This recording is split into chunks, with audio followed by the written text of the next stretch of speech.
Now, here are a couple names you'll recognize for sure. They're on the advisory board of Donald J. Trump for president. They're also internet sensations and video bloggers, also known as vloggers. Lynette Diamond Hardaway and Rochelle Silk Richardson, a.k.a. Diamond and Silk. Everybody, thank you for being here. Also, good friends of mine for a very long time. Diamond and Silk. Kanye wants to be president. Ye wants to be prezi. What do you say? Nay. We're voting for Donald J. Trump. That's right. So what's this all? What's this all about? I thought they're buds. I thought Kanye came to the White House. They were friends. Now Kanye says, no, forget that. I want your job, Mr. President. Well, here's the deal. Let me tell you something. Right now, we don't have time for games. We don't have time for people that's trying to push their own agenda when they're probably trying to sell another record or album.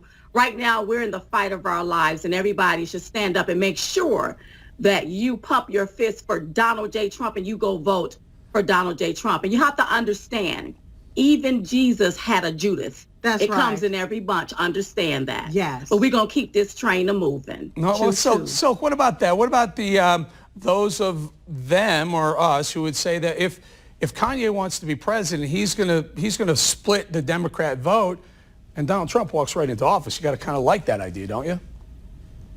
Well, the deal is you have to understand that we already have a president who's doing his very, very best for we the American people. We understand what Kanye West, he's having a dream that this is something he wants to do, but he need to wait for 2024 and try that. Right now, it's about Donald J. Trump and getting our man elected for this economy. This is a serious issue right here. And when I look at Kanye West, he's having his own moment. So we're going to keep him there with that moment. But right now, it's about getting our president elected.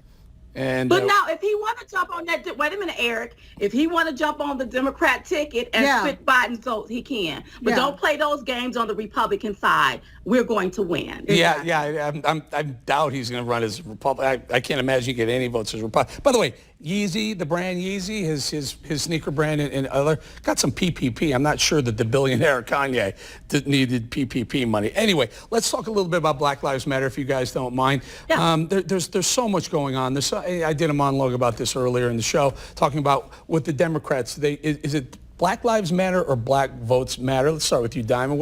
What's going on the left?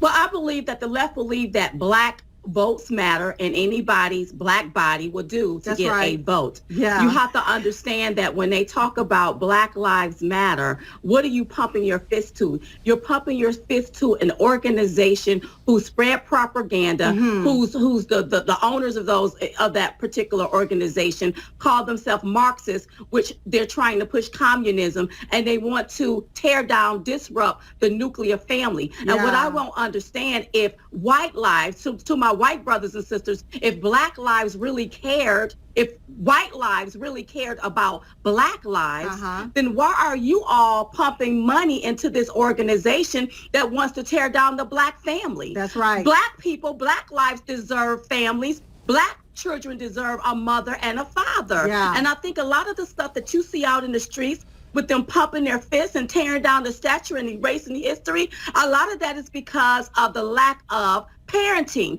There is not a two-parent home. That's at 20-some% now, when that used to be at 70%. So we need to take a whole look at what are we pumping our fist to. Listen, I want all lives to matter. So talk to me a little bit about Colin Kaepernick. A lot of this is based on some of the things that Colin Kaepernick has been talking about for a couple of years now. Do you think he was wrong, Kaepernick? I don't think he's.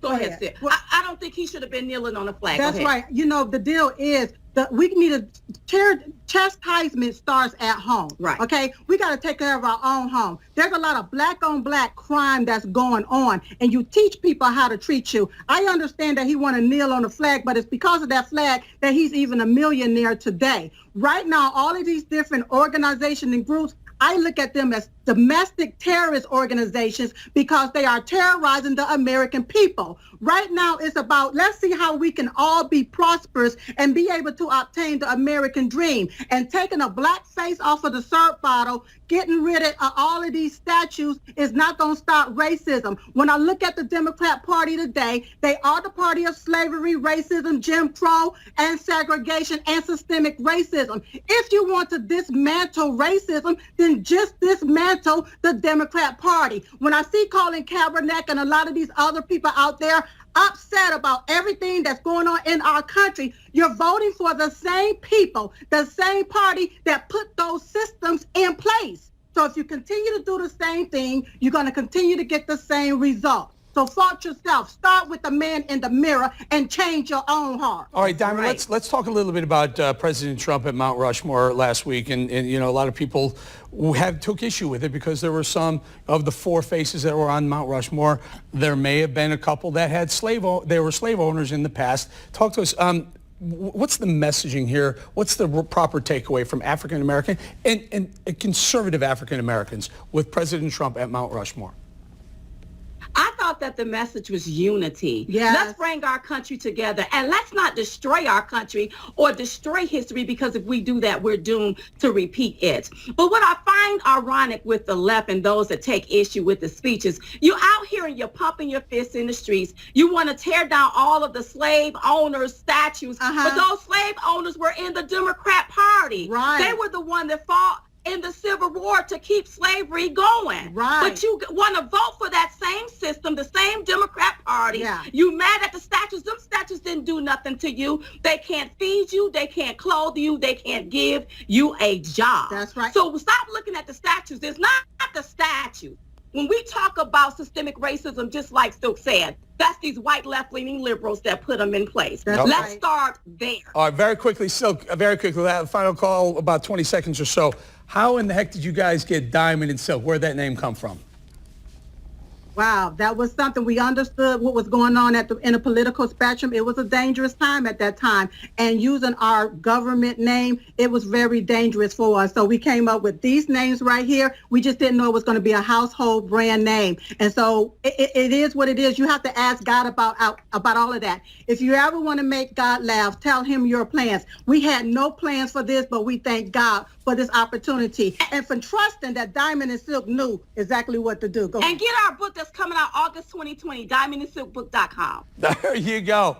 There it is. And you have a tour dates and, you know, Chit Chat Tour 2020, Diamond Silk, all about it. I think I'm going to go with gold. How about instead of Eric Bolling, I'm just going with gold. Is that all right? Can we do that? I love it. All right, you too. Diamond and Silk, thank you guys very much. See you soon. Wow. Straight ahead.